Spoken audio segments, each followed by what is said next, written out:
Retro. Yeah. Electro. Tech. Oh yeah. Hey, turn the lights back on. Wow. Retro electro tech. When real audio ruled the world. Greetings once again, ladies and gentlemen. This is Retro Ernest of Retro Electro Tech. And I'm in the final wrap-up with this Magnavox Imperial Micromatic. So I was in the testing phase of things, actually, and I discovered some issues, and I want to point these out primarily for the customer. So this is mostly a customer update video. So I want to get that right out in the open so as not to waste anyone's time who may be looking for another type of video that goes into more hands-on. Although I am going to point out some things that might be of use to some people. But anyways, when I was going into testing this unit, oh, and by the way, let me go ahead, and we don't need to see a lot of this over here. The shiny parts start screwing around with the exposure, so I'm trying to minimize that as much as possible. But anyways, so as I was going into testing, I discovered some issues. Number one, and I'm going to zoom in on the area that I had to dig a little deeper into. Okay, yeah, good enough. So this assembly here is the idler assembly. So, this is what raises and lowers the idler wheel on the top side, okay? And I pointed that out before.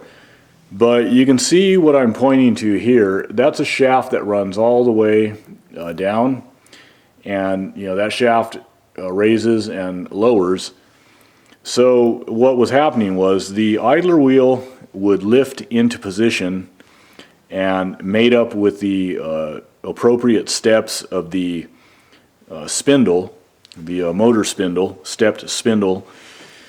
But when I would try to lower the idler wheel, when I would change speeds, it would get hung up a little bit because this shaft was bent in such a way that it was causing a little bit of hanging up when it was time to, again, lower the idler wheel. So I had to pull this assembly apart again. I had to remove the shaft and work on straightening it out just so to get that resolved. So it's working okay now. The next issue is what we're looking at here, this base or cam. You see this slot that I'm pointing to. Well, down in here is a little round cavity, a hole that this pin drops down into. Okay, so the pin just slots down in there, and normally it should just stay put. I don't know, I'm not sure if they just originally press fitted that pin down in that hole or if they added some type of adhesive. But anyways, over time these pins fall out. I've had numerous specimens where the pin was missing or it had even fallen out on me, which is the case here. It just fell out on me. So fortunately, from what I can tell, the base of this barrel here, and let me just kind of pan down a little bit. So under the chassis here is the barrel that you rotate to change your speeds, okay? And this here, this little black portion in here is the base of that barrel, okay? So that pin needs to be protruding out from this hole. Imagine that this pick here is the pin sticking out. Well, of course, obviously it doesn't stick out that far, but you get my point. What the pin does is the pin exerts pressure when the barrel is rotated, that speed change control, the barrel, is rotated, well, it's the pin that, you know, exerts pressure on this slot here to move this whole cam here, which in turn is one piece with this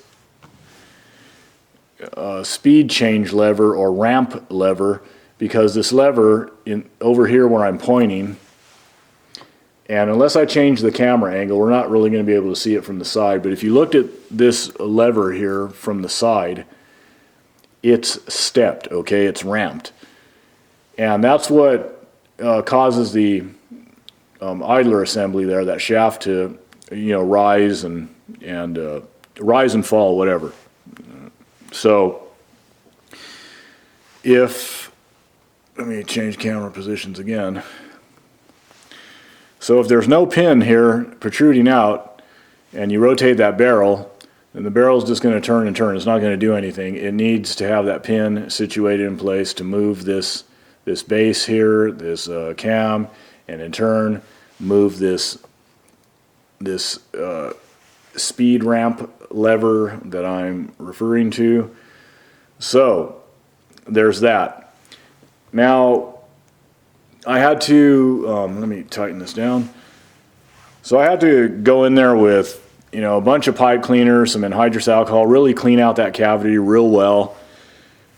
And also too, I ended up roughing up the metal on this pin a little bit, because I'm going to apply an epoxy and then drop it back down into that hole. So I want to assure that everything is going to adhere as strong as possible so that pin doesn't drop back out. So there's been times where, as I mentioned, I believe that little cavity, that hole down in there was, you know, it was cracked. The base of that was cracked in such a way that the, you know, pin was really loose and wobbling around. It didn't look like the hole was, you know, busted out or cracked or anything. It looks like it's intact. So I think I'm okay there. But there's been times where I've had to remove the, excuse me, let me pan down again. I've had to remove the barrel, the control here, from the top side.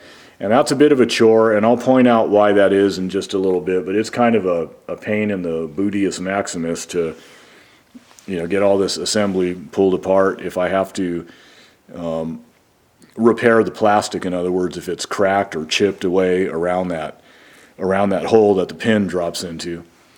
So those are the challenges that I've had to deal with, and that kind of got in the way of my final testing, which, you know, it happens. That's kind of the nature of the business. But so otherwise, this thing was pretty much ready to go. The only other thing I have to do otherwise, and let me go ahead and change my camera position again and zoom in.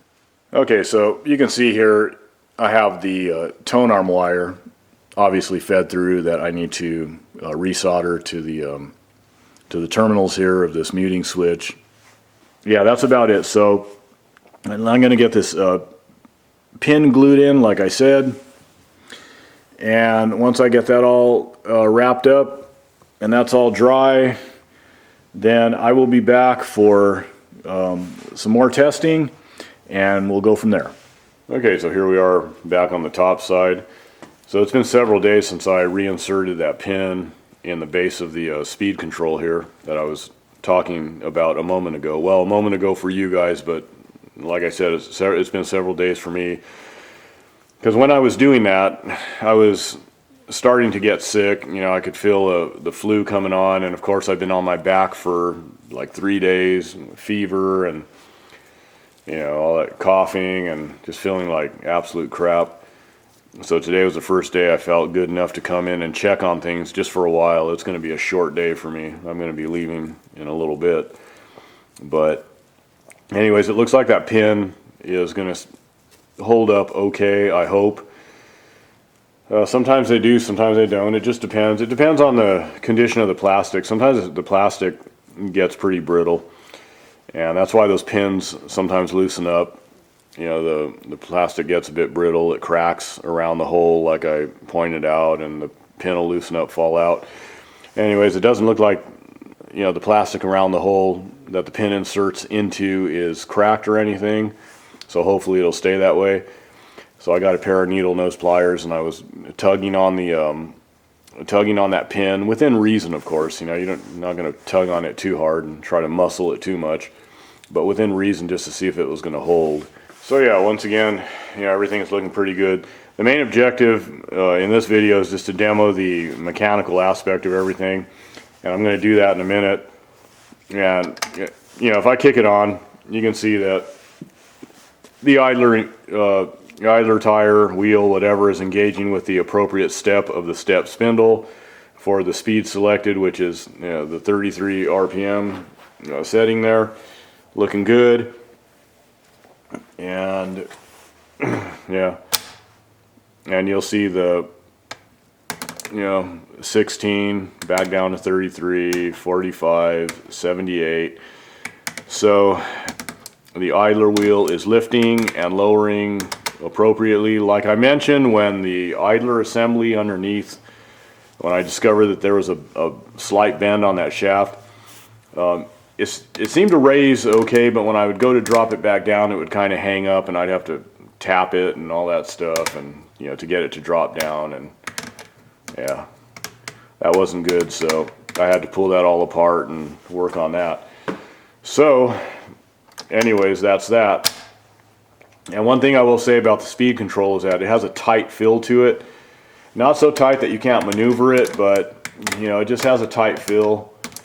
That's probably because maybe that nut down in the well, and I'll point it out in a bit, it might have been over tightened, or there might be a little bit of resistance that the base of this plastic barrel is meeting up with on the chassis. I really don't know. I would probably venture a guess that maybe that nut is just way too tight, but you know, I'll kind of get into the issue with dealing with that, or at least potential issues anyways. Okay, well, I had to pause the video and step away and cough, but otherwise, down in the well, it's kind of narrow, the access that they give a person to loosen and tighten that nut. And on this, they used one of those star type of nuts. I believe that's what they are, a star nut kind of thing. But that sucker is on there really tight. I looked down there and kind of messed with it a little, or tried to reach down there with a few tools to rotate it a little bit. But I don't have the tool for that. Now, if they would have used a PAL nut, P-A-L, as they often do with these Micromatics, then that's a different story.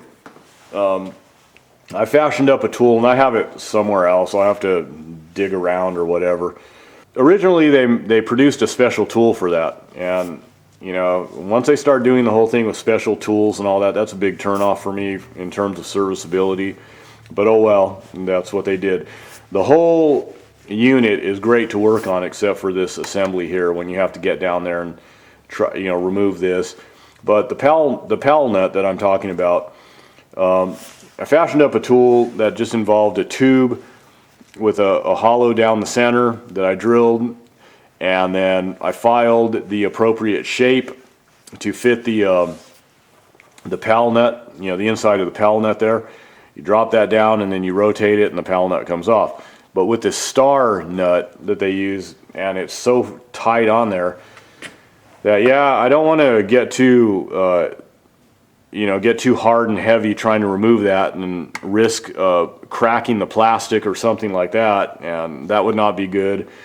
So I'm going to assess it a little bit more, but I don't know if I could loosen that star nut just a little bit to get this to rotate a little bit more loosely.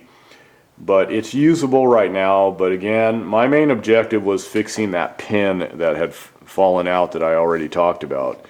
So we'll see, though, what I can do, if anything, without potentially cracking the plastic or whatever. So you know, but as far as the function of the controls themselves, yeah, once again, you know, and then you see the drive wheel engaging and the tone arm lifting, looking for a record, doesn't detect anything.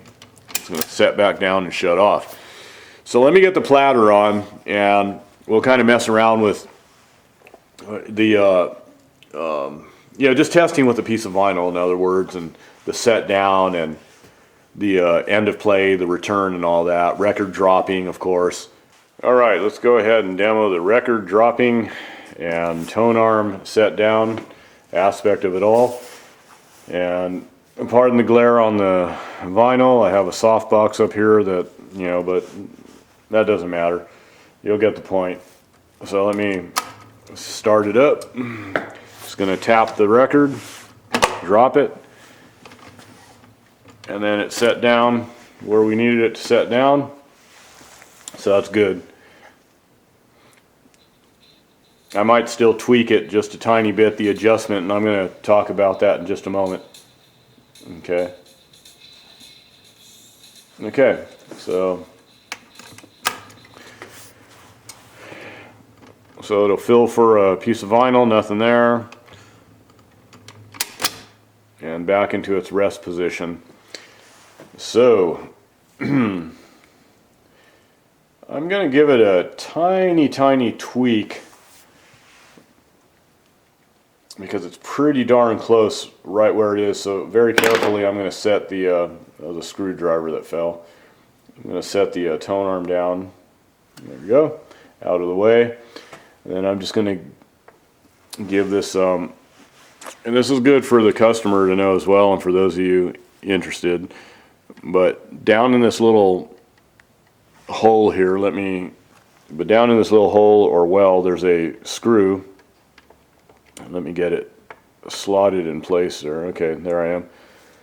So I just need to go a little bit counterclockwise, just a hair. A little movement goes a long way with this adjustment. This one's kind of tight.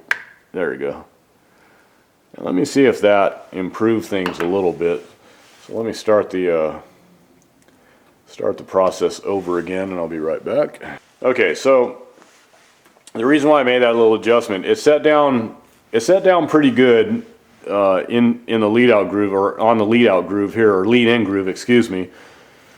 My brain is still pretty groggy from, you know, being sick and all that crap, under the influence of NyQuil, whatever. But the lead in groove here, it was still just a little bit shy, just a little bit, and I want it in a little bit more, so that's why I gave it that little tweak. So let me go ahead and see if there's an improvement there. Okay. Yeah, that's better for sure. All right. Yep. All right, so just that little tiny tweak made a difference. Now let me go ahead and I'm going to set it up so that it's pretty much near the lead out groove there, and then I'll be right back and start it up again, and you can see the end of play and all that. Okay, and here we are, end of play.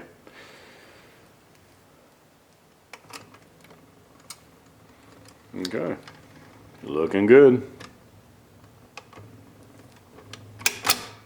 Right now for the 45 end of things, and by the way, I just want to say that I'm not audio testing right now. My main thing is just the mechanical function and the adjustments and all that. So let's go ahead anyways and get this moving and a grooving.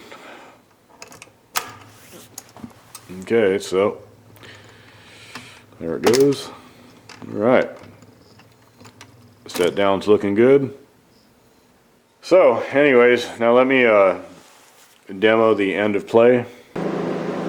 Okay, and here's our end of play, or it's approaching it.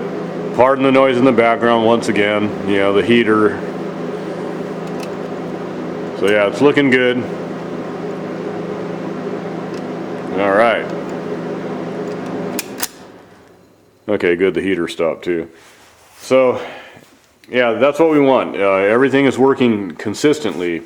All the records that I've tested on here so far, and I've done a few off camera as well, But anyways, and I'm going to continue to do more. I want to make sure everything's working consistently every time, and there you go. So let me go ahead and move on. Okay, so I want to touch on yet another adjustment, and that's setting the idler tire height, so the vertical positioning.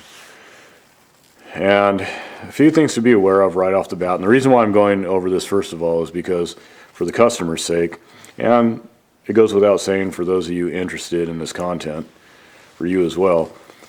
But for the customer, I want him to have a reference so that he can tweak adjustments as necessary, especially being that I'm shipping this pretty far.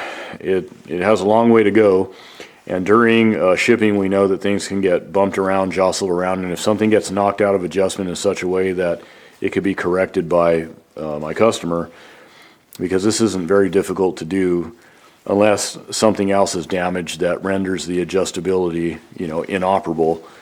But other than that, it's really not a big deal. But a few things to be aware of is, first of all, these steps here of this step spindle is what dictates the speed in conjunction with, the idler tire being engaged with it and all that. Okay, and I won't get into details, but that's how it works. It's just a ratio thing and all that. So, the different sizes of these steps here. Okay, so the bottom step, the largest one, is corresponds to the fastest speed, 78 RPM, and then the next one up is 45 RPM, 33, and 16. Okay, so when the idler tire engages with the spindle, so right now, I don't know if you can see here, but I have it set to 45 RPM right now. When I turn the record changer on with this knob here, I have it unplugged, but I'll still turn it on, and you'll see that the idler obviously engaged with the corresponding step for 45 RPM. So the main thing to be aware of is that you want to set the idler tire so that its face, comes into contact at about the center point of these three steps here. Okay, so 45, 33, and 16. Now the step at the bottom is a different story. So let me disengage and then set it at that bottom step, 78 RPM, and then re-engage. And you'll see that the idler tire mates up at about the top of the step there. So if I tilt my head and look at it level, from a level point of view, the idler tire is actually a little bit, just a fraction below.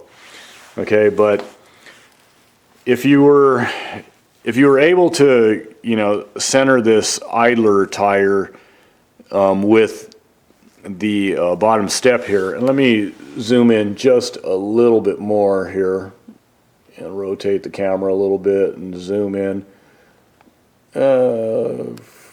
prior to where it gets blurry. Okay, maybe right about there.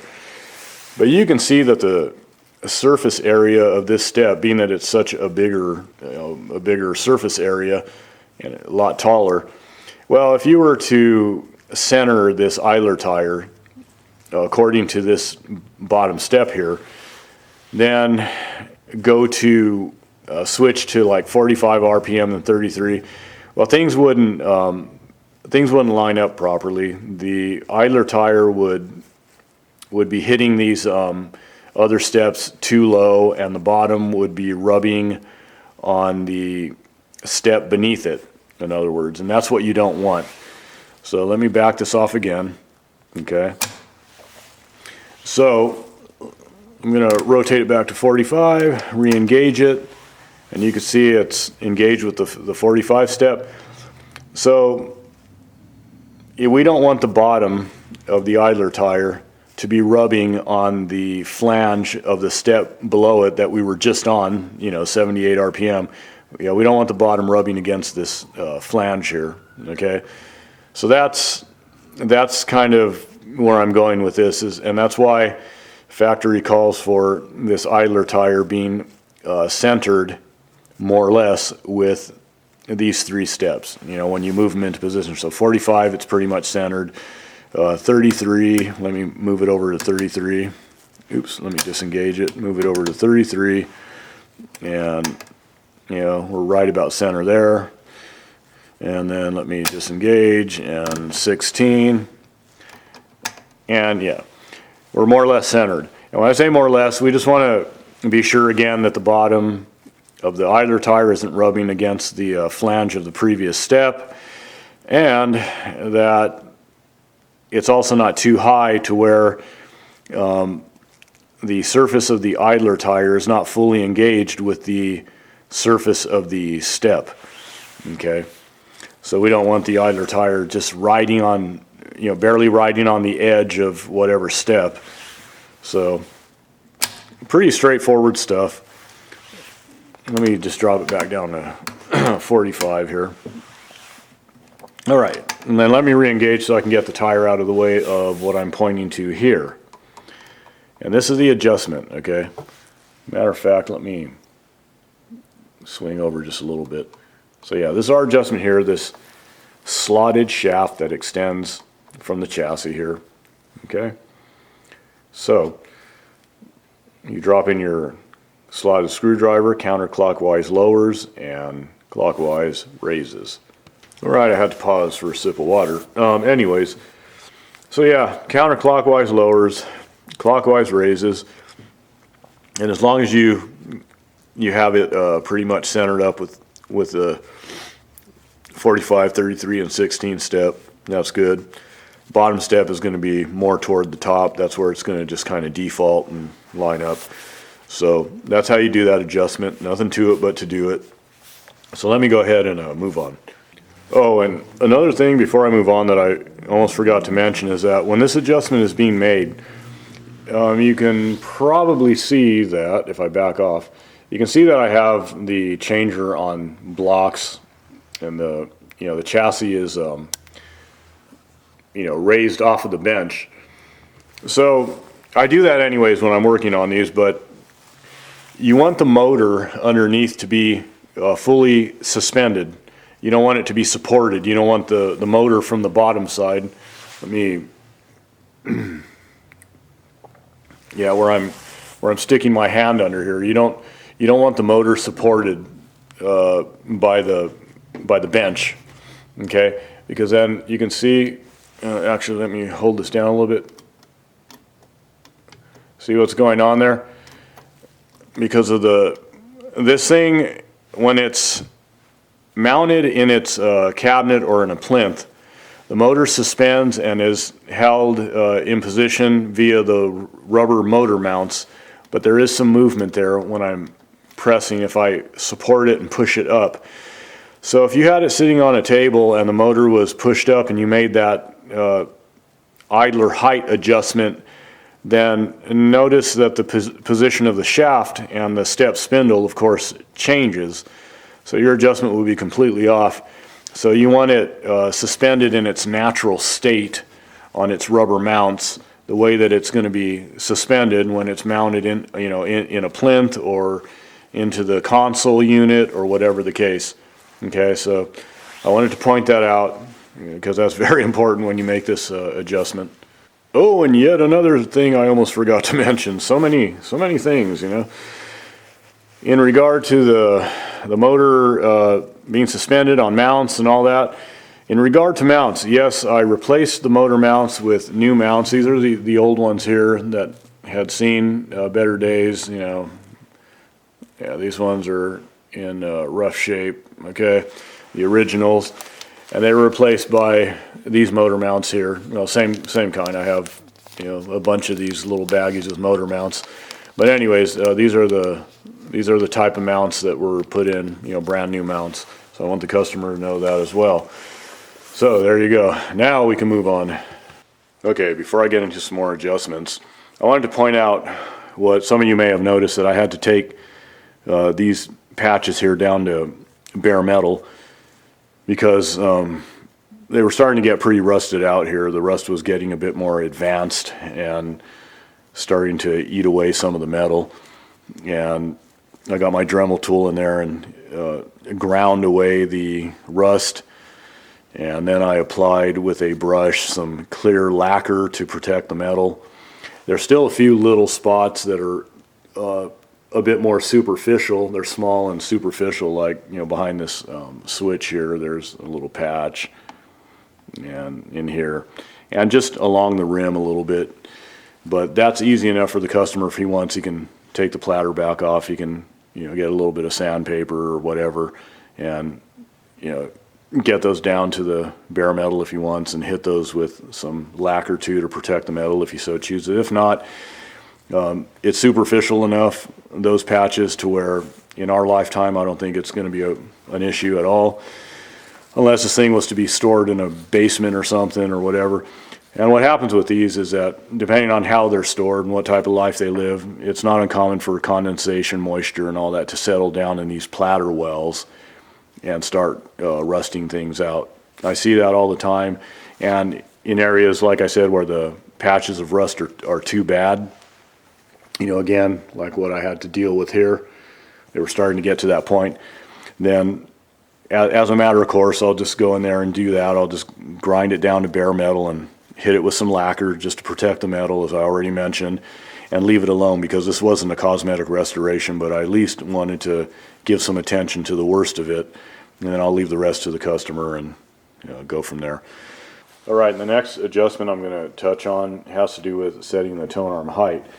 When it raises and drops a record, more importantly when there's, you know, multiple records, you know, waiting to be played, you know, you'll start the auto mechanism, tone arm will raise, it will tap the vinyl to size it up, and then the first piece of vinyl will drop, and then as the tone arm moves over to set down on the lead out groove, you want to make sure that the top of the head shell here clears the bottom of the next piece of vinyl in line by about 1/4 inch. Okay, so I'll show you where that adjustment is, but let's go ahead and keep our eye on the top of the head shell. Okay, there's the tap, drop, and then yeah, we had plenty of clearance there. Probably a little bit more than 1/4 inch, of course, but yeah, that's okay. So yeah, looking good.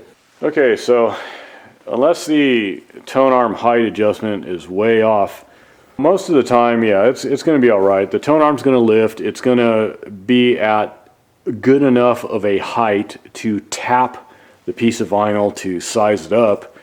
That's one thing.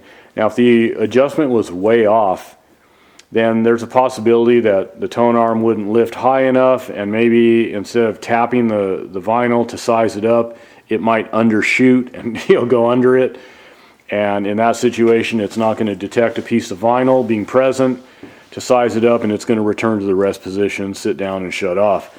Or if we're talking about a situation where you have multiple pieces of vinyl stacked, and you know, you engage the mechanism to auto cycle and lift the tone arm, and the tone arm maybe is a bit too high, and it drops one piece of vinyl and it's getting ready to return, but it's a bit high, then you run the risk of it bumping into the next piece of vinyl in line to be played, or, you know, scraping the underside of the vinyl and not clearing it.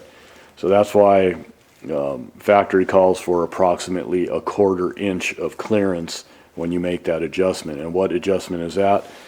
Well, it's what I'm pointing to over here. Okay, so this well, there's a screw down in there. If you rotate it, you know, counterclockwise, then that raises the height.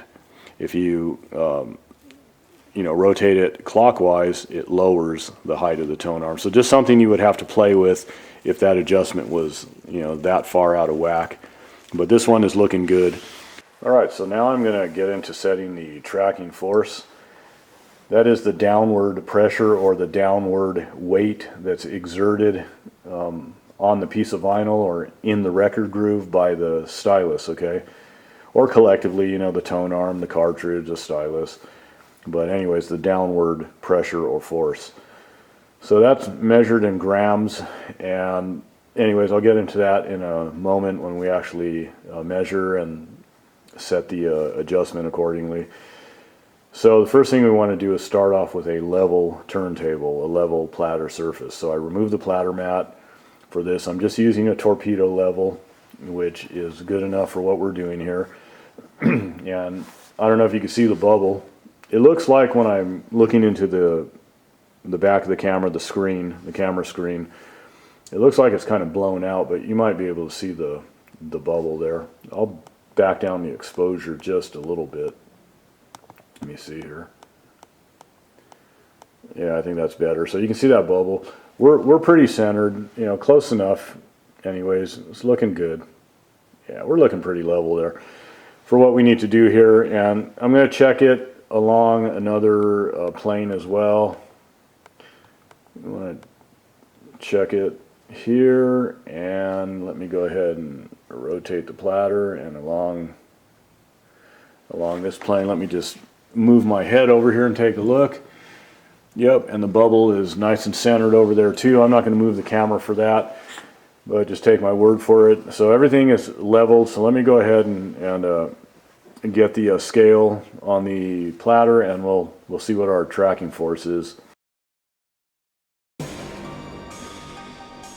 What really happened to Sheenatronic, the former mannequin in charge at Retro Electrotech? Her absence is no longer a mystery and is being revealed today. Sheenatronic has been transformed into an audio alien.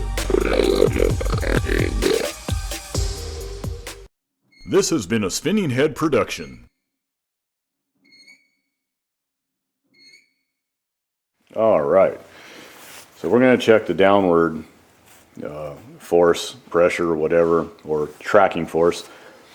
And actually, let me get a sip of water real quick so I don't start coughing. Anyways, so I'm using a mechanical scale, as you can see. This is one made by Gerard, and I've had this thing for ages and ages. I've taken very good care of it, kept it in a climate-controlled environment and all that, because I don't want the internals getting tarnished or, you know, oxidized or whatever. So the internal mechanism should be very, very clean on these scales, and you know, before I use it, every time I calibrate it with the 5-gram weight, it's dead nuts on. And anyways, for a mechanical scale, and I might compare it with a digital, but everything's looking really good there. So because of its inherent mechanical resistances and all that, sometimes, you know, you want to give it a little tap and just kind of, just to overcome any resistance or whatever.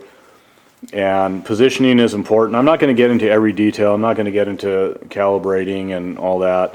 It's very easy. It's a very easy process, and you know, using it is easy, but the position of it in relation to the you know, the tone arm, you know, stylus, when you do set it down, okay, is really, really important.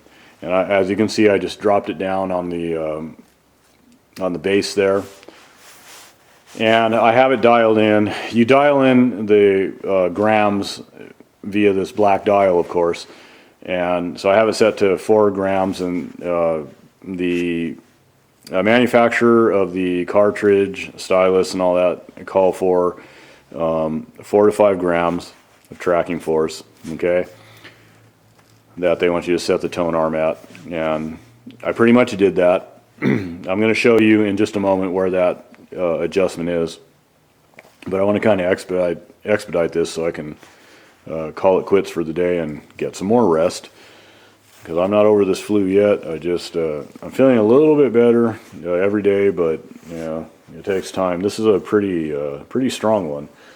So anywho, I'm a strong guy, but this is a strong flu, so it's going toe to toe with me.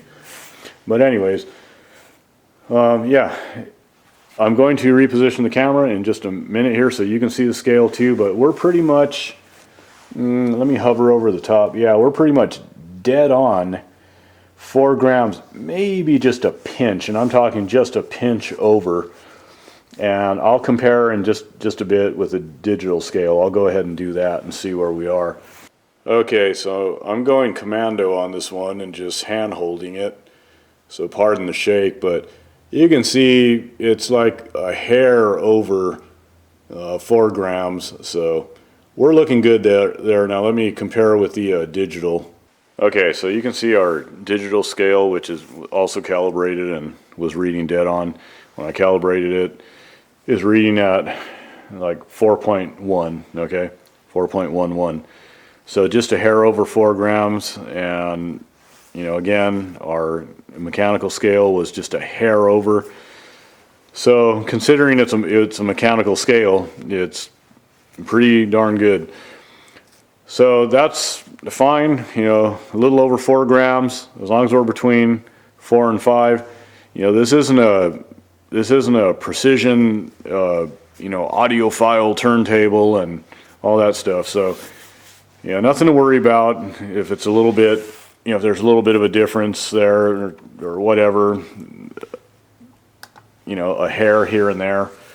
You know, we're not sending the record changer into orbit. All right, so everything's looking good.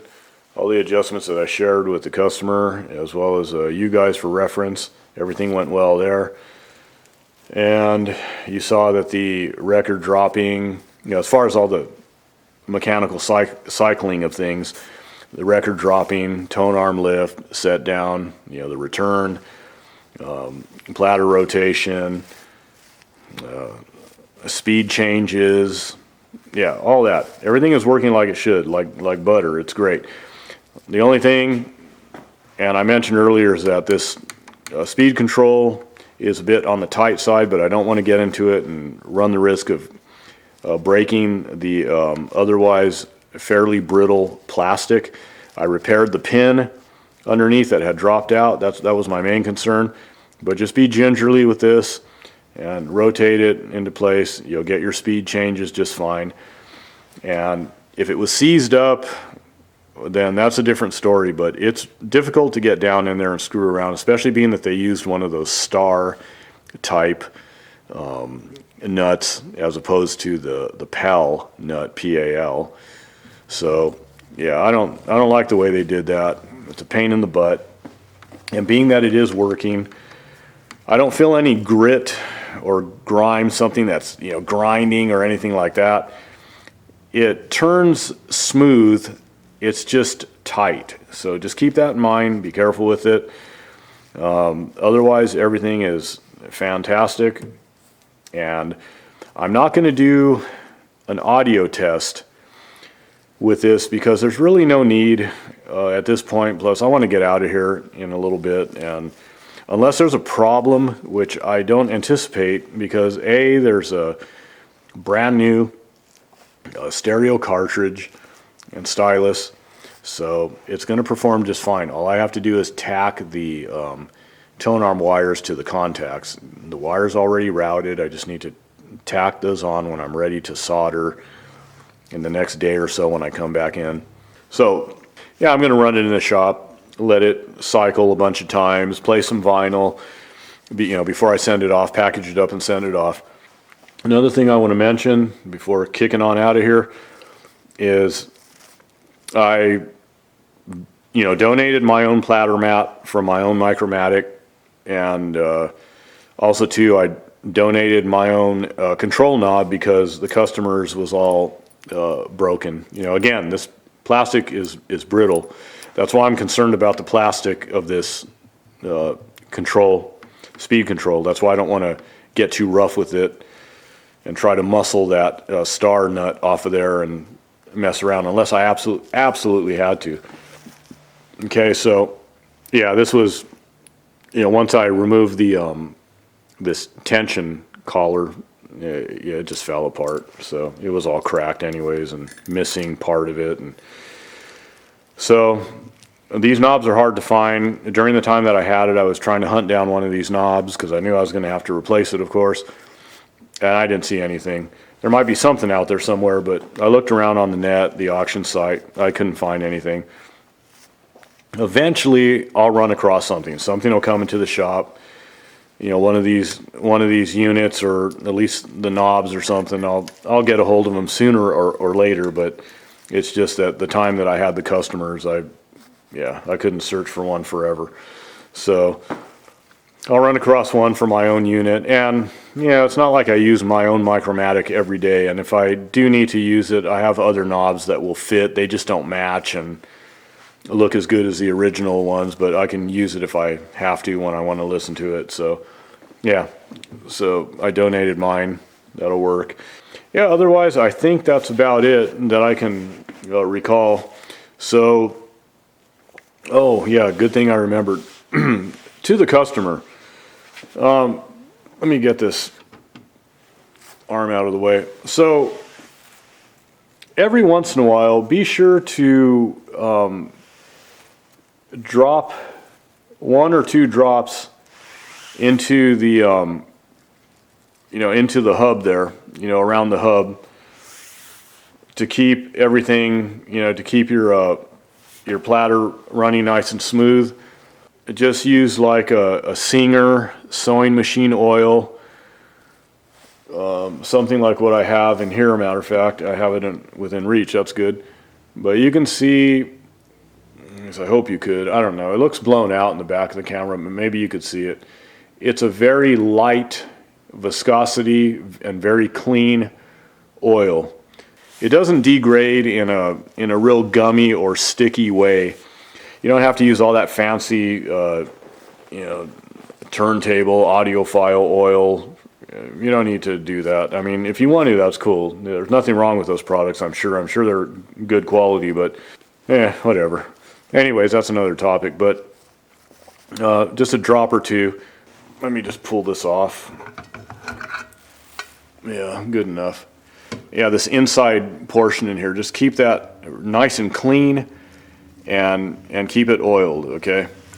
Keep some good fresh oil in there. And this thing will rotate like nobody's business. And it's very easy to remove. It's just, there's just one of these clips. Just one of these clips.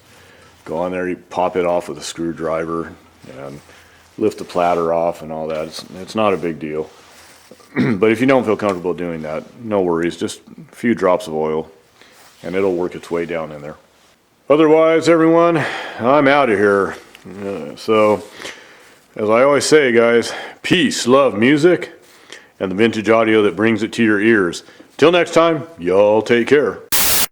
This is a poor man's shoe production.